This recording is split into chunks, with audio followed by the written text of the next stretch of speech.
Hello प्यारे बच्चों, स्वागत है आपका आज एक नए वीडियो में जहां हम कक्षा 4 के हमारा भारत का पाठ 3 पढ़ेंगे। भारत के ऊंचे ऊंचे पहाड़, भारत की शान। चौथी कक्षा के कलाध्यापक ने बच्चों को एक प्राकृतिक दृश्य बनाने के लिए कहा। अधिकतर बच्चों ने पहाड़, उसके पीछे उगता सूरज और साथ में कुछ पेड़ पौधों के चित्र बनाए। आलोक ने तो पहाड़ से निकलती नदी का भी चित्र बनाया। कला शिक्षक ने सभी बच्चों की ड्राइंग को बड़े से बोर्ड पर लगवा दिया। अगला पीरियड सामाजिक अध्ययन का था। अध्यापक ने आते ही बच्चों के बनाए चित्र देखे और खुश होकर बोले, चलो इन पहाड़ों के चित्रों से निकलकर भारत के नक्शे पर रखते हैं। यह कैसे होगा? आलोक बोल उठा, बच्चों, हमारे देश में उत्तर से दक्षिण तक कई जगह पर पहाड़ हैं। आज हम उनके बारे में पढ़ेंगे। उन्होंने भारत का एक बड़ा सा मानचित्र दीवार पर लटका दिया और बोले, आलोक, तुम अपना चित्र सबसे ऊपर उत्तर में लगा दो। आयशा, तुम अपना चित्र राजस्थान में लगाओ। सभी बच्चे अपनी ड्राइंग लगाने की जिद करने लगे। तो देखा बच्चों आपने, उत्तर में जो श्रृंखला है वहाँ पे अध्यापक ने सीनरी जिसमें पहाड़ थे, नदियाँ थी, वो लगवा दिया। एक राजस्थान में लगवा दिया। यहाँ सब बच्चे जिद करने लगे हैं कि हमारा चित्र लगाया जाए। अध्यापक ने स्वयं ही चित्रों को मानचित्र के मध्य में और पश्चिम और पूर्वी समुद्र से थोड़ा हट कर लगा दिया। मानचित्र की तरफ इशारा करते हुए बोले, देखिए भारत में पहाड़ कहाँ कहाँ हैं। यहाँ आप देख सकते हैं, भारत के उत्तर में हिमालय पर्वत और काराकोरम पर्वत, अरावली पर्वत, मध्य भारत में विंध्य और सतपुड़ा पर्वत, पश्चिम में पश्चिमी पर्वत, घाट पर्वत और पूर्व में पूर्वी घाट। हिमालय पर्वत का नाम आपने अवश्य सुना होगा। यह पर्वतमाला भारत के उत्तर से प्रारंभ होकर उत्तर पूर्व तक एक तलवार की तरह फैली है। इस पर्वतमाला में एक के बाद एक 3 लगातार पर्वतमालाएं हैं। इन्हें मुख्य हिमालय, मध्य हिमालय और शिवालिक की श्रेणी कहते हैं। इन पहाड़ों के ऊंचे उठे नोकीले भाग की चोटी या शिखर कहते हैं। कई सारी चोटियां एक पंक्ति में रहती हैं तो इन्हें पर्वतमाला या पर्वत श्रेणी कहते हैं। हिमालय पर्वतमाला की अधिकांश चोटियां पंक्ति में हैं तो इन्हें पर्वतमाला या पर्वत श्रेणी कहते हैं। हिमालय पर्वतमाला की अधिकांश चोटियां बहुत ऊंची हैं, वर्ष भर बर्फ से ढकी रहती हैं। जब धूप इन पर पड़ती है तो ये चमकने लगती हैं। इसे हिमालय पर्वत में संसार की सबसे ऊंची चोटी एवरेस्ट स्थित है। आपने मेरा चित्र राजस्थान में लगाया है, वहाँ कौन सा पहाड़ है? आयशा ने पूछा। अन्य बच्चे भी पूछने लगे कि उनके चित्र जहाँ लगे हैं वहाँ कौन से पर्वत हैं। राजस्थान में अरावली पर्वतमाला है। आज से करोड़ों वर्ष पहले ये भी हिमालय की तरह ही ऊंचे थे। यहाँ मैं आपको एक और बात बताऊंगी, पर्वत क्या है। पृथ्वी पर बहुत ऊंचे उठे भूभाग को समुद्र तल से 600 मीटर से अधिक पर्वत कहते हैं। इनमें नोकीली चोटियां होती हैं और तेज ढाल हैं अथवा गहरी घाटियां होती हैं। यहाँ आप विश्व की सबसे ऊंची चोटी माउंट एवरेस्ट का चित्र देख पा रहे हैं।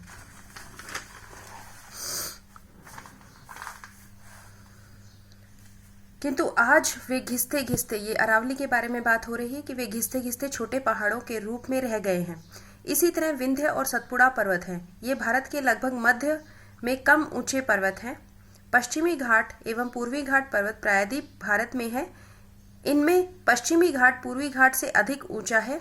अरावली पर्वत की तरह पश्चिमी घाट एवं पूर्वी घाट की चोटियों पर भी बर्फ नहीं होती। हाँ, यहाँ घने जंगल अवश्य हैं क्योंकि पश्चिमी घाट पर्वतों पर बहुत अधिक वर्षा होती है। इन पहाड़ों पर भी लोग रहते हैं। भारत के कई राज्य हिमालय की गोद में बसे हैं, जैसे उत्तराखंड, हिमाचल प्रदेश, जम्मू कश्मीर, अरुणाचल प्रदेश, सिक्किम, नागालैंड, मिजोरम आदि। पर्वतों की सैर। दिल्ली से सबसे नज़दीक उत्तराखंड है। आप यहाँ देखेंगे, ये भारत के नक्शे में ये पश्चिमी घाट है, ये पूर्वी घाट है। यहाँ आप ये दोनों पर्वत मालाएं देख पा रहे होंगे और यहाँ हिमालय है जो आप देख पा रहे हैं और मध्य में विंध्य और सतपुड़ा है।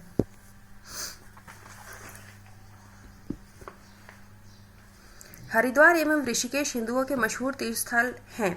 उसके बाद जैसे जैसे हम उत्तर की ओर बढ़ते हैं ठंड बढ़ती जाती है। गंगोत्री में गोमुख नामक स्थान से प्रसिद्ध नदी गंगा निकलती है। यहाँ दूर दूर तक बर्फ फैली रहती है। यहाँ बर्फ हमेशा रहती है। यही बर्फ पिघल पिघल कर नदी के रूप में बहती रहती है। अतः गंगा नदी में भी जल हमेशा रहता है। थोड़े समय के लिए गर्मियों में जब बर्फ पिघलती है तो यहाँ घास और मौसमी फूलों की अनगिनत किस्में उग जाती हैं। उन्हें बुग्याल कहते हैं। मौसमी फूलों की अनगिनत किस्में जहाँ उगती हैं उस जगह को बुग्याल कहते हैं। यहाँ के आदिवासी जैसे गुर्जर व बकर अपने भेड़ बकरियां चराने ले जाते हैं। नंदा देवी, केदारनाथ, गंगोत्री में ऐसे कई बुग्याल हैं। ऐसा ही दूसरी पहाड़ी राज्य हिमाचल प्रदेश है। दिल्ली और अन्य मैदानी भागों से लोग शिमला, कुल्लू मनाली, रोहतांग पास आदि जगहों पर घूमने के लिए खूब जाते हैं।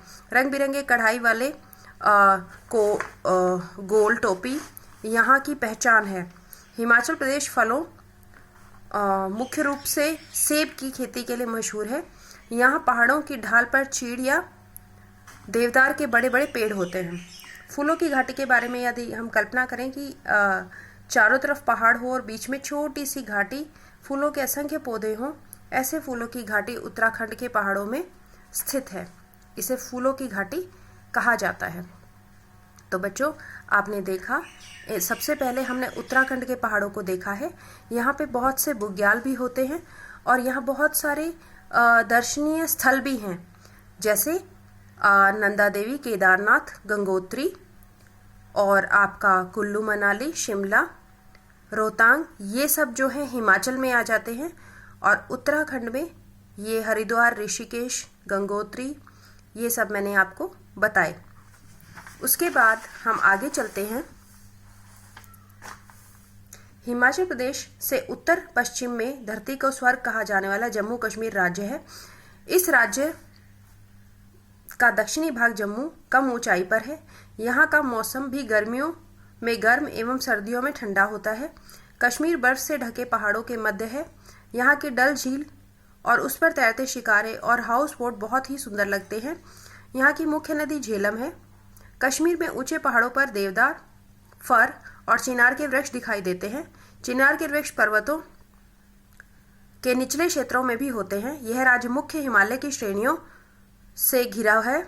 यहाँ के लोग ठंड से बचने के लिए ऊनी फिरन पहनते हैं और गले में बांस की टोकरियों से बनी अंगीठी लटकाते हैं, जिससे उनका शरीर गर्म रहता है। पहाड़ के गांव। पहाड़ों पर बड़ी समतल जमीन बहुत कम मिलती है, इसलिए यहाँ के गांव छोटे छोटे हैं और दूर दूर होते हैं। यहाँ के घर पत्थर, लकड़ी एवं मिट्टी से बने होते हैं। ये घर ढलानों पर थोड़ी जगह को समतल करके बनाए जाते हैं। पर्वतों के मध्य घाटियों में कुछ बड़े गांव भी होते हैं। वहाँ घर भी बड़े और पक्के बनाए जाते हैं। पहाड़ों पर ढाल होता है, इसलिए ढलानों को समतल करके छोटे छोटे खेत बनाए जाते हैं। इन्हीं सीढ़ीदार खेत कहते हैं। इस तरह खेत बनाने से मिट्टी बहकर नीचे नहीं जाती। यहाँ के लोग बहुत मेहनती होते हैं। खेती के अलावा ये भेड़, बकरी, अन्य दुधारू पशुओं को पालते हैं। यहाँ की महिलाएं ईंधन के लिए जंगलों से लकड़ियाँ इकट्ठी करती हैं, चारे के लिए घास काटती हैं, साथ ही घर एवं बच्चों को भी संभालती हैं। अब पहाड़ों में कुछ समस्याएं भी हैं। ये आप देखेंगे, ये सीढ़ी नुमा खेत हैं। सीढ़ियाँ काट दी जाती हैं पहाड़ों में और उन पर खेती की जाती है। पहाड़ों की समस्याओं के बारे में जानते हैं। चारों ओर बर्फ ही बर्फ, हरे भरे जंगल, सीढ़ीदार खेत, फलों की घाटी आदि के बारे में सुनकर देखकर लगता है कि यहाँ कोई समस्या ही नहीं, लेकिन पहाड़ी प्रदेशों की अपनी कुछ समस्याएं हैं। पहाड़ पर हर जगह कठोर मजबूत नहीं होते। कहीं कहीं चट्टानें कमजोर होती हैं, मिट्टी ढीली होती है। जब तेज बारिश होती है तो ये चट्टानें अपनी जगह से सरककर तेजी से नीचे आ जाती हैं। इसी कारण क्षेत्रों में बहुत नुकसान होता है। रास्ते बंद हो जाते हैं, खेत खराब हो जाते हैं। कभी कभी लोग भी चट्टानों के नीचे आ जाते हैं। भूमि के कटाव को रोकने के लिए हम जंगलों को बचाते हैं, अर्थात जंगलों में वृद्धि करके भूमि कटाव पर अंकुश लगाने में कामयाब हो जाते हैं। सैर अरुणाचल प्रदेश की। हिमालय पर्वतमाला भारत के उत्तरी पूर्व छोर तक फैली है। इन्हीं पर्वतों के बीच बसा है अरुणाचल प्रदेश। भारत का सबसे पहले सूर्योदय यहीं होता है, इसलिए इसे अरुणाचल प्रदेश कहा जाता है। यहाँ जब भी जाइए अपने साथ खूब गर्म कपड़े और छतरी अवश्य रखिए, क्योंकि यहाँ जो मौसम है, दो ही मौसम होते हैं, ठंड और बारिश। नवंबर से फरवरी तक कड़ाके की ठंड पड़ती है और मार्च से सितंबर तक वर्षा रहती है। यहाँ के पहाड़ों पर खूब घने जंगल हैं। इनमें बांस, बेत और चीड़ के पेड़ अधिक होते हैं। वन जंगलों में शेर, हिरन, हाथी, सुअर आदि जानवर मिलते ही हैं, रहते हैं। साथ ही दो ऐसे जानवर भी मिलते हैं जो इन्हीं पहाड़ों पर ही रहते हैं। ये है याक और मिथुन। ये आप याक का चित्र यहाँ देख पा रहे हैं। ये है याक और मिथुन। याक मोटे से जैसा दिखाई देता है, भैंसे जैसा दिखाई देता है और इसका पूरा शरीर बालों से ढका होता है। मिथुन अरुणाचल के लोगों का मुख्य पालतू जानवर है। इससे मांस के लिए पाला जाता है। जिसके पास अधिक मिथुन है उसे समृद्ध माना जाता है। यहाँ के ग्रामीण भागों में कई आदिवासी कबीले रहते हैं, जैसे अपातनी आदि, वांचू और मोनपा अलग अलग इलाकों में रहते हैं। इनकी भाषा, रीति रिवाज भी शहर में रहने वाले लोगों से अलग हैं। यहाँ पहाड़ों पर कोई छोटी छोटी नदियाँ बहती हैं। क्या तुम बता सकते हो कि इनमें कैसे पार किया जाता है? तुम्हें जानकर आश्चर्य होगा कि इन पर सीमेंट और लकड़ी की नहीं वरन बांस और बेत के पुल बनाए जाते हैं। यहाँ बारिश बहुत होती है, इसलिए गांव के लोग अपना घर बांस के खंभों पर बनाते हैं।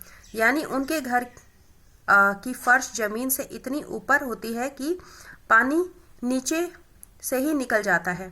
इनकी दीवारें और छत बांस एवं घास फूस से बनी होती हैं। बांस के खंभों पर घर टिका होता है, इसलिए बारिश में होने वाले कीड़े, सांप, जोंक आदि घर में नहीं आ पाते। यहाँ बांस इतना अधिक होता है कि इनके बर्तन और अन्य उपयोग की वस्तुएं भी बांस से बनी होती हैं। खेती की यदि बात करें तो यहाँ वर्षा अधिक होती है, इसलिए यहाँ धान की खेती की जाती है। पहाड़ों से आने वाले झरनों के पानी को इकट्ठा करके यहाँ मछली पालन भी करते हैं। पिछले सालों से पहाड़ी नदियों पर बांध बनाकर पन बिजली भी पैदा की जा रही है। यहाँ के आदिवासी लोग झूम खेती करते हैं। उत्तर पूर्व की पहाड़ी ढालों पर चाय की खेती की जाती है। असम राज्य तो चाय के बागानों के लिए खासतौर से प्रसिद्ध है। इससे संबंधित प्रश्न आपको नीचे दे रखे हैं, जो कि बहुत आसानी से आप कर सकते हैं। मुझे आशा है बच्चों आपको आज का पाठ समझ आया होगा और आपको ये पहाड़ों की सैर अच्छी लगी होगी।